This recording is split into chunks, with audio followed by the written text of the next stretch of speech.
Chikomana's historian Charles Rakare, and today's question is how much can we blame colonialism for the current condition in Zimbabwe at the moment? And for those who have been living under rocks, who do not know what's going on in Zimbabwe, well, just look in the news, people were beaten again quite brutally, and for pretty much really no reason whatsoever, and people were brutalized. And the reason that is because the government or the leadership, they want people to submit, even when people are suffering, when people are in anguish and people are in poverty. They still don't want them to express themselves. They don't want them to express their grievances, etc.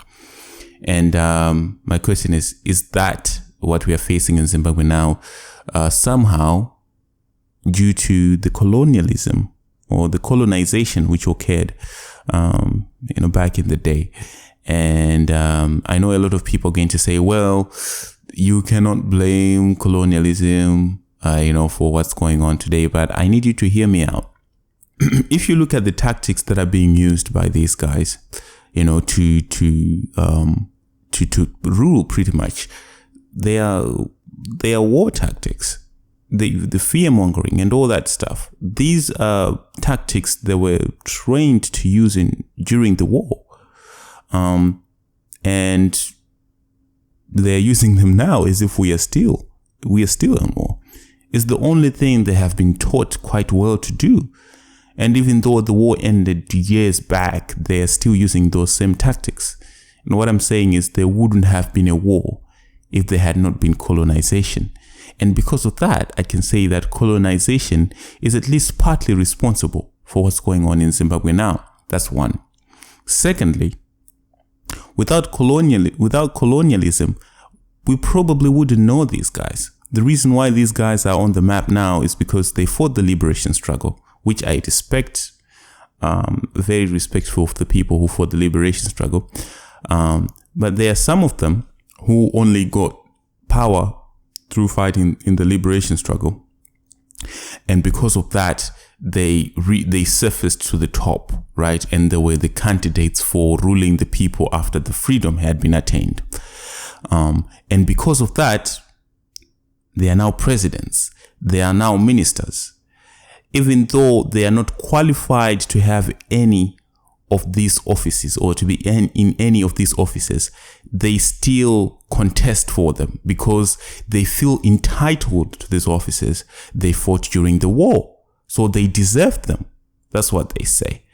Well, but that's not how it works. So because they fought during the liberation struggle, they feel entitled to power.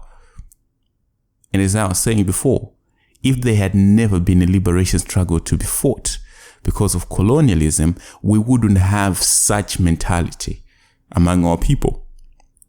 And because of that, we wouldn't be in this situation. Now, I want you, wherever you're listening, to imagine what kind of civilization we would have if we had never been colonized.